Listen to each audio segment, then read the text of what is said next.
Sveiki, iki Europos čempionato pabaigos liko 2 rungtynės, aš Nerijus Kesminas ir mes bandome spėlioti, kas gali atsitikti šiandien. Tai yra antrajame pusfinalyje, kurį žais Vokietija ir Italija. Italai nustebino viskuo, ką jie rodo šiame čempionate, tai yra nuo pirmosios dienos iki įspūdingo, iš tikrųjų įspūdingo ketvirtfinalio su Anglija.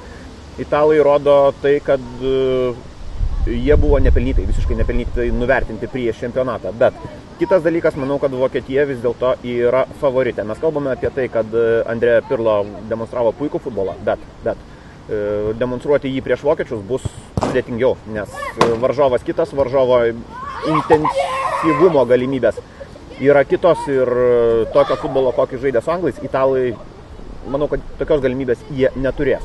Todėl spėčiau, kad Vokietija vis dėlto, naudodamasi savo talentų, naudodamasi Jogiliovo taktiniu lankstumu, šias rungtynės turėtų laimėti ir turėtų laimėti per 90 minučių. Santykis yra beveik 2, labai neprastas santykis, sakyčiau, 1,95. O kitas dalykas, spėčiau, kad rungtynės bus rezultatyvus. Pirmiausia dėl to, kad vokiečiai žaidžia taip, kaip jie žaidžia.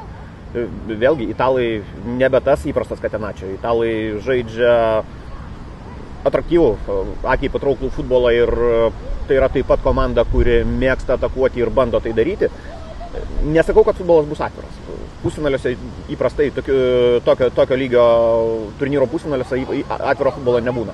Bet spėčiau, kad šį kartą įvarčių bus ir bus jų turbūt daugiau negu 2. Jeigu ryžtumėtės tikėti, kad atsitiks būtent taip, savo litą galite paversti maždaug 2,25 centais.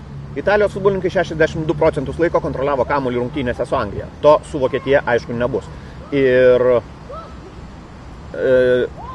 derėtų manyti, kad, aišku, įtampa bus didelė, aišku, kad kortelių bus ir derėtų manyti, kad tų kortelių daugiau susirinks Italija. Dar ir dėl to, kad kai kurių žaidėjų temperamentas yra toks, apie kurį net kalbėti nereikia, Mario Balotelli ar tas pats Antonio Cassano geriausiais laikais. Iš tikrųjų, manau, kad kortelių bus ir tų kortelių daugiau susirinks būtent Squadra Azzurra. Todėl galite pabandyti spėti, kad bus būtent taip.